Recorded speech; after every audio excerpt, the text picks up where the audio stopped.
Good morning বন্ধুরা, সবাই কেমন আছো? কাল তো সন্ধ্যে থেকে ঝড়, আজ দেখো রোদ, কত সুন্দর রোদ, গরমও আছে। তোমাদের সবাইকার টিফিন খাওয়া হয়ে গেল? আমার টিফিন খাওয়া হয়ে গেছে। আজ আমি একটু ম্যাগি বানিয়ে খেয়েছি।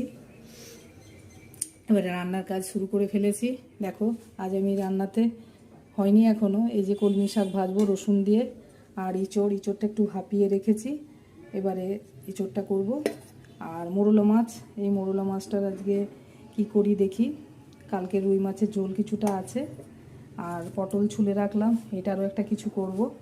আর লায়ের খোসা, কালো জিরে, শুকনো লঙ্কা আর পোস্ত ছড়িয়ে লায়ের খোসা ভাজা হয়ে গেছে।